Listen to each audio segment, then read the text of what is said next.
Well, I'll tell you what, I'm not even going to pretend I'm getting in the water today.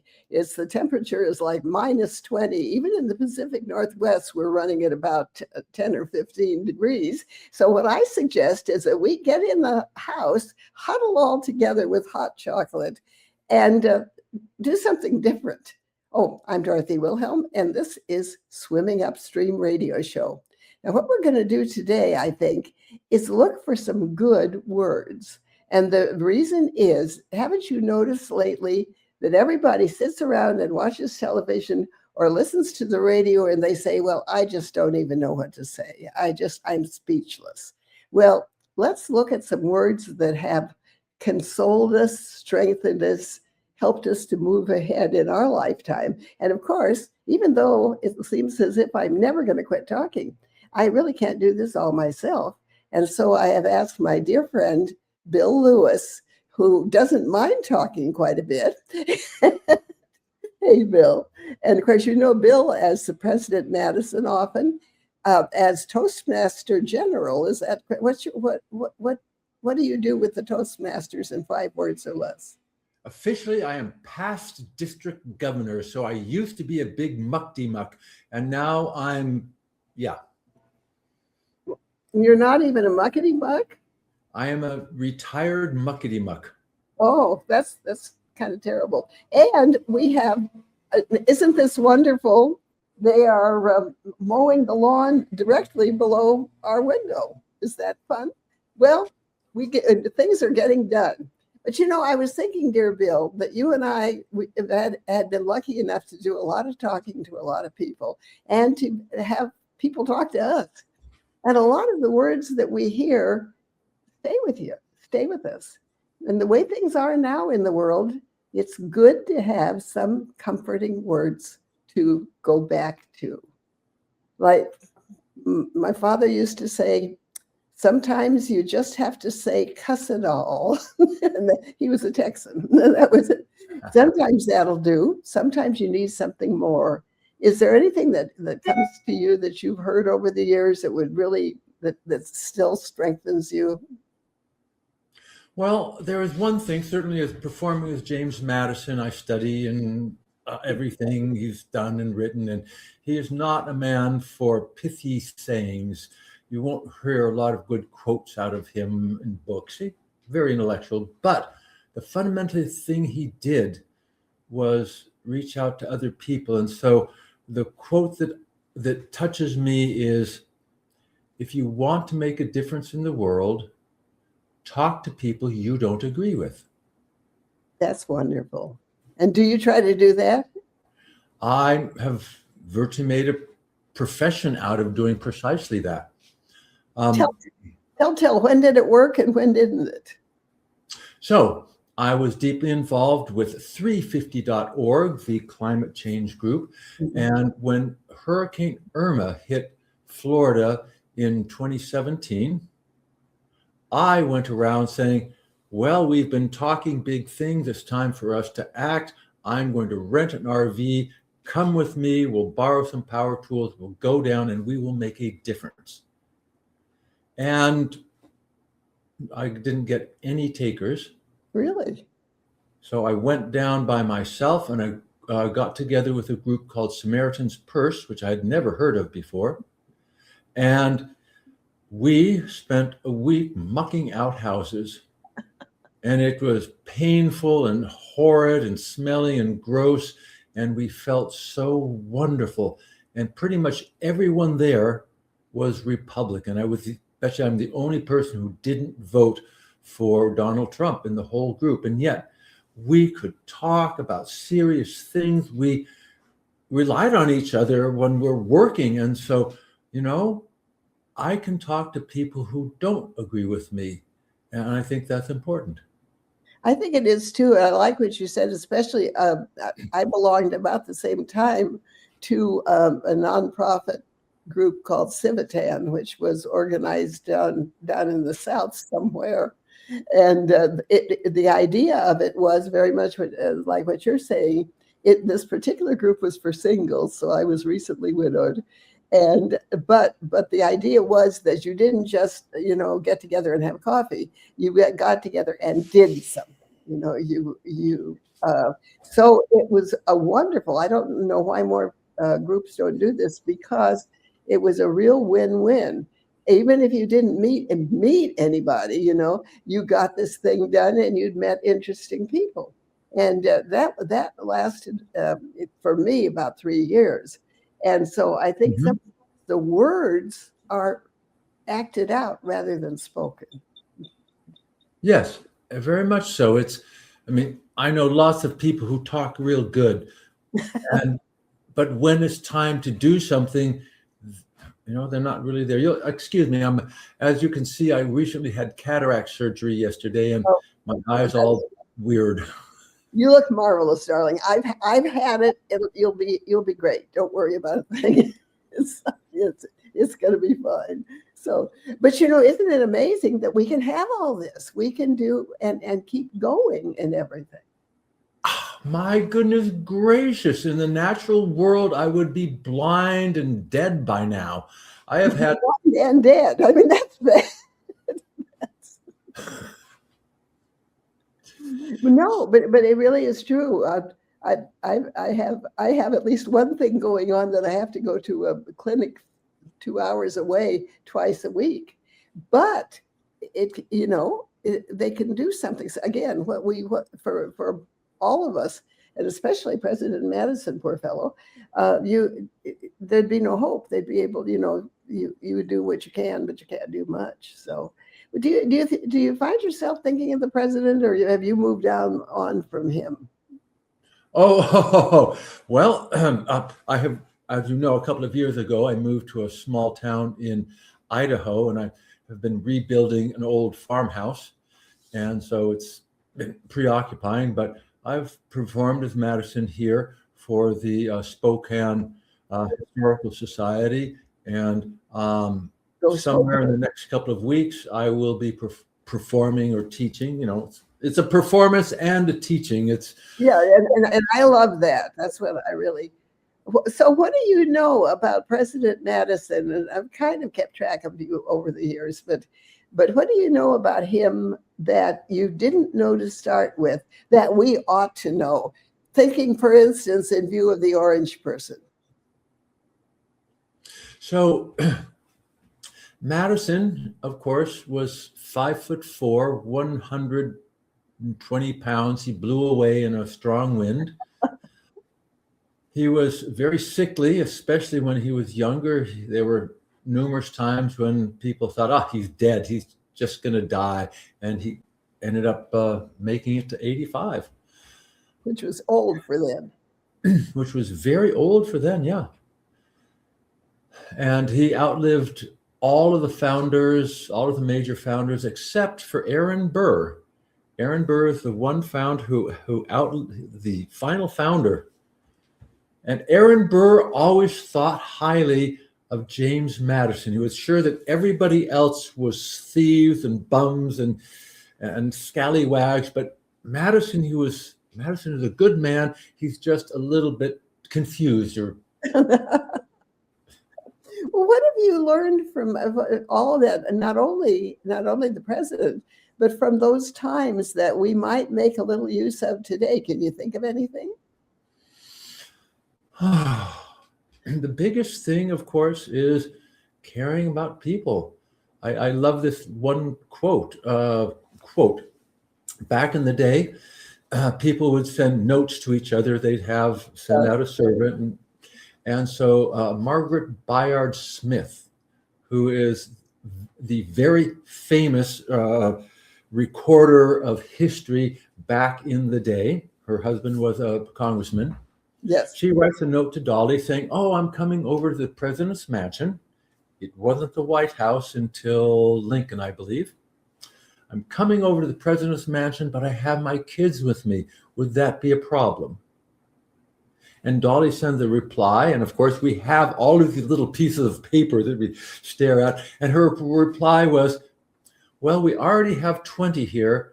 2 more wouldn't make any difference. It'll fit right in. And what does that say about people that there have 20 kids in the White House, the president and his wife, and this is normal, and they just loved kids so much, and that you see that again and again through their life, that kids are just enchanted with them, and that's the one place where they really, if you will, open up, and they're just so happy with children. They talk about Dolly in her old age. Oh, we would do races up and down the portico with the 5-year-olds. Yeah.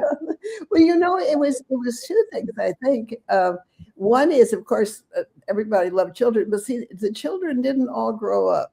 And it was one reason everyone had such large families is that they didn't live. And so when you had them, I mean, they were there and they were having wonderful fun, and it was so great. Now it seems as if they'll never go away. And so that's part of it, I think. And then we didn't have the capability, again, because we did the same thing. We had, even in the early 30s in Montana, and people, everybody brought all the children. Because thing one, there was nowhere else to leave them. I mean, what were you going to do? So the children all came. You put them in beds. You made beds on the floor all over, and they took naps. And we played Monopoly. And so in a way, I can really understand that. And I don't know if it really shows a more generous time, although it might. Or whether it's kind of that's what you can do. You do what you can do. Yeah. I mean, when I think of that, I have been in a number of dance groups, performance dance groups, traditional Swedish and Norwegian dancing. And the parents would always take the kids with them to performances. The kids would have fun on their own. We put up little tents in the back of the dance floors where they could sleep. And it was a family thing that was so wonderful. And most kids don't seem to do that today. They seem to get divided. They do only the school things and only the adults here. And I think what that says is, again, we really didn't have any choice. There was no place else to leave the kids. Therefore, you were delighted to bring them. I mean, that was just one of those things. But it was a terrific thing because we were all together as a family. In fact, my youngest son, and they all speak of doing something together as a family, and I just think that's so neat. They don't, as you say, some stay in and some go on, and I wonder what we can do about that. That's the thing. What have we got to say that will encourage people to bring everyone together? You have to know this. Go out and do more folk dancing, because that's the one place where people really do bring the kids, and you'll feel comfortable bringing your kids. And the kids will learn to love music and learn to dance. They will, of course, hate you when they turn 20. They will just hate you for the next 10 years. When they just hit 30, they will start to discover their roots. And, oh, I used to do this with my parents. Let's do this with our kids.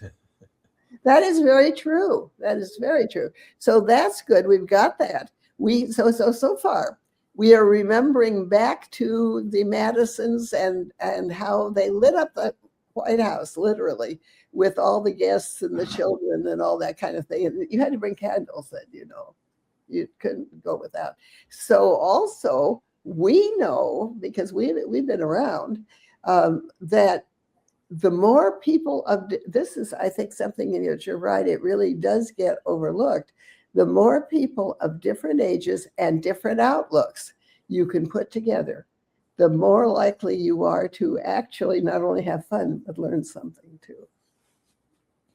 So then the third thing is, what quote, what in your life, give me a thing that you go back to, or that has strengthened you, or practically anything. I can start off and give you a moment to think. One of my favorite ones is General McAuliffe, when he was asked to surrender, and what he said was, nuts. That was Battle of the Bulge. Battle of the Bulge, that's right. So it doesn't have to be a lengthy quote, but something that you go back to You notice how I hit the chest right there with. Okay, well, we'll go with that then. The only Bible quotation that I can remember, and the one that hits me in the heart, is at some point or another, Jesus is hanging out with the folks and says, "That which you do unto the least of these, you do unto me." Yeah. And that says to me that if I am to truly believe in Christianity, that my biggest duty is to help my fellow human being. So there's my. And no, that's lovely, and it goes with my frequently used best quote that's energized my life is that I'm sure I've told you because I've told everybody is that the soldier's wife, my husband's top sergeant, sent his wife to. I was in the hospital in California. And couldn't get out of bed till the upcoming baby was born. And she came into the hospital, and I didn't even know her, and took me home with her. And she did. And I thought, well, it's better. If you've ever been in an Air Force hospital, you'll know that's better anyway, no matter what. so my husband had taken our little girl up to Oregon till the baby was born, the new one. And so I'm now there I am. And she has, like you were saying about the kids, she had 4 kids and 2 dogs, and it was Christmas, and I really couldn't get out of bed. And she some way managed all of that. And it was so wonderful. And I found out, I didn't even know who she was, but it turned out her husband was the sergeant. And my husband always said, find the sergeant and you've got it made, you know. Don't trust those lieutenants. Those lieutenants know they're bums. No, everybody is a lieutenant sometime. Keep that in mind. But anyway, when it was all over, and we almost immediately got orders for the Presidio of San Francisco, which turned out to be wonderful. But we were going to have to leave where we were. And I went down and I said to her, this is one of my great guides of life. And I said to her, I'm so sorry, but we are going right away. I'm not going to be able to pay you back. And I for all that you did for me. And as I always say, she looked at me as if I were not quite bright. And she said, well, you can't do it for me. You'll do it for somebody else. And that's been, the whole, that would be at the top of my list. Hear, hear. So that's the top of our list. Now, again, say what the top of your list is. Wow. Well, you just took the words out of my mouth. I will just duplicate everything you said. What was it? I was in West Virginia after the after the chemical spill into the water system. And we were driving, I was driving a pickup truck carrying water to people up in the hollers because you couldn't drink the water in the pipes and it all had to be carted in. And we were doing that. And that is where I attended a church. I just said, what's the local church? I'll just go. This was the most conservative church imaginable. Oh my goodness gracious. I'm happily not a hellfire church, but everything else. Oh, and the preacher, wow, he was up there and full of vim and vigor and excited. And the fact that I was from a liberal from Massachusetts got me a few pokes in the ribs. But other than that, everybody was saying, why are you here? Oh, you're helping our neighbors. And no, we love you. And so, yeah. Yeah. Well, I think that, and you can hardly believe we worked our way through the time today, but I think that this kind of brings us back to where you started, that, talk to someone that you don't agree with, Or don't worry too much about it. Just, reach out. We're all in this together some way. And now the best advice I ever got, aside from my dear friend, was Ross Schaefer. Ross is still on talk show host. And we were both on at Cairo Radio and TV in about 1985 or so. And he says, now, Dorothy, you remember one thing. Every show goes on the air to be canceled. It doesn't matter. And I think there are people in power today that should remember that. But anyway, every show goes on the air to be canceled. Doesn't matter how good you are. Doesn't matter how much people love you. Doesn't matter how much they don't love you. Every show goes on the air to be canceled. Be sure you have something else to go to. And that has been, and I've kept going 40 years doing that. So I think that's good advice. There's always something else. There's always something. Oh my God, we have it so good these days. 1,000 years ago, there wasn't something else. If you didn't catch that antelope, you were going to starve to death. But nowadays, we have everything. We're so fortunate. And you were probably going to starve to death anyway, whether you caught the darn antelope or not. But now, speaking of catching antelopes, would you like to, in our last few minutes, do you want to give a little plug for Toastmasters or anything else? Or if people want to... I would be happy to give plugs. So give a plug or two. I am the past district governor for Toastmasters district. There it is, Toastmasters flag, even in my back room. And Toastmasters is an organization where you go in and you practice talking, you practice giving speeches, and by God, you practice something, you get better at it. What a surprise. And it has given me the skills and the confidence that I have been able to go out independently. I taught multi-threaded programming professionally around the world for 10 years, and now I'm performing as James Madison because Toastmasters gave me the confidence that I will come out. You invite me out to your high school and I will talk about the founding of the country. I will get your kids excited and yelling and having fun. That is what I am good at. Well, and that's wonderful. And don't you think Toastmasters has totally changed, I may be wrong about this, totally changed their approach and outlook in that there's so much more, it seems to me, available through Toastmasters than used to be when I started in the National Speakers Association in about 1982.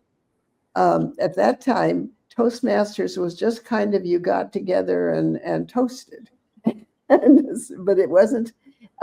There wasn't the growth and the different possibilities available. It doesn't seem to me at that time. There are more possibilities and all sorts of options, but fundamentally it is the same thing. You get together, you practice speaking, you have practiced a speech for a while, you give up 5-minute speech. Other people say, oh, I saw this, I like this confused me. You get feedback and you get better. And they've changed the details of how they do this, but fundamentally, that's the program. I thought of something. Why don't we do that? Wouldn't that be, not today, not today. Why don't we get together? And I think these are times when people need to be able to speak. They need to be able to reach out to each other. And I think, why couldn't we do that? Why couldn't we show how it's done? Well, we are doing that right now. That is what this program is. I think, well, we'll see. Anyway, my dear friend, this has been, now he said has been, but look where he has been. Anyway, my dear friend, Bill Lewis. Yes. Who can be found by Googling Presenting James Madison. So that is my company name. And that's easy. Presenting James Madison. And you notice he's a lot of fun. I am incredible fun. Oh, when those nothing students love better than an excuse to yell, huzzah, huzzah, bravo. When I get them yelling, they are happy. Yes. I can't visualize anyone yelling huzzah, huzzah if they weren't happy. And so, okay. Well, Bill will be back in future months because what can we do?